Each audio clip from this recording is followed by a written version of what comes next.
Hey everyone, welcome to another $1,000 strap search. I got my $1,000 in singles here, and I already went through them, and I'm about to show you what I found. Before I do that, let's talk about this week's tip. I always talk about putting bills into sleeves, and you'll see some of the stuff that I bring out is usually in some type of a holder. Now, there's two different types of holders that I use.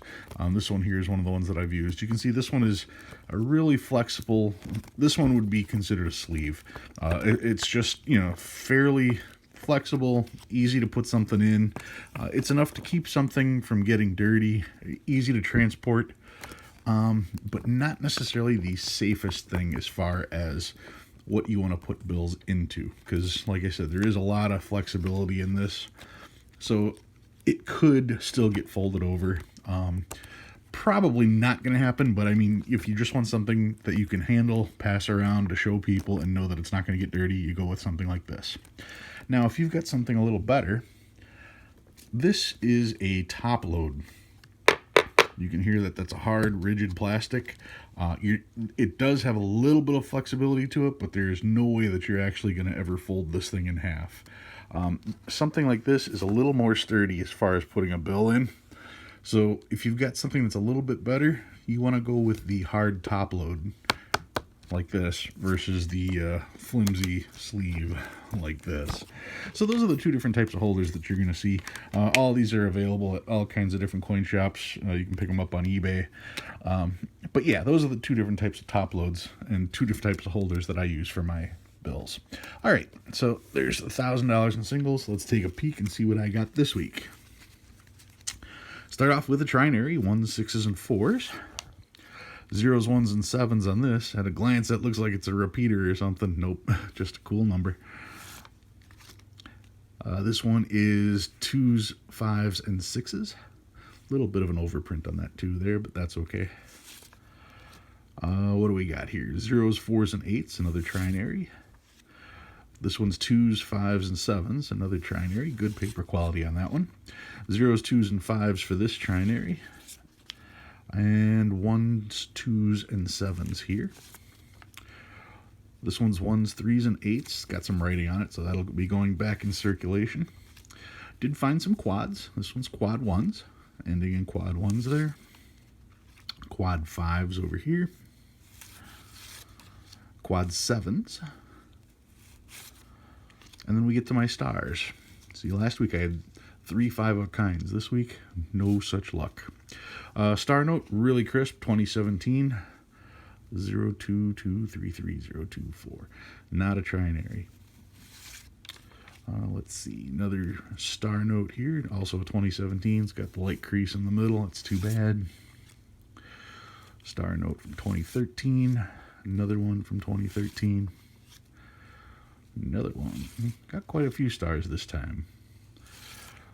So these will all be added to my stack so I can go through them all at the same time. It does take a little bit of time to go through one star note, but if you enter one number, you're going to get every single answer for all of the notes of that particular year. That's why I always do them all at once. Did find some older ones. This is from 1999. 1988A. Somebody wrote on this one. That's a shame. Not a web press note. You can see it's got the F there. If it's got any letters at all, it's not a web press note. You're just looking for a note that's got a teeny tiny little number there, and that's it. That'll be a web note. Those start off at about $15, and if it happens to be a star note, could go up as high as, a couple grand. Love to find one of those. 1985 and another 1985. Those are the two oldest notes I found in the batch, two 1985s. So yeah, that's pretty good. Stuff from the 80s, you see 88, 88A, but 85, not a very common one. All right, so what do I have this time? This time, I got one of these. Somebody was talking about this, and I didn't have it, so I had to get it, especially when I heard the story behind it. This, yep, it's a red seal. Check this out. This is a we'll zoom in real tight there, a 1928 $1 legal tender red seal note. The 1928 legal tenders, these are extremely rare. They only made about 1 million of these or so. with about 1 million of these. And not only did they short print these weren't even released in this country. They were released in Puerto Rico. So to get a hold of one of these, I mean, yeah, it's legal tender. Yeah, and literally legal tender. Yes, it's a legal dollar and it's a legal tender note, not a silver certificate or anything to that effect. But it's a 1928 legal tender. I always like how they've got the seal on the left. That means you can see the word one nice and clear. You can see that with all the 1928s. You know, big lettering here and the seal on this side. I believe starting in 1934, the seal went over here. So, yeah, to see the word one all clear like that is pretty cool. Now, this one being the legal tender, obviously has the red seal and the red numbers to make that easy. United States note right there on the top. Let's see, we'll pay the bearer on demand $1. Take a look at the back. It has the funny back design.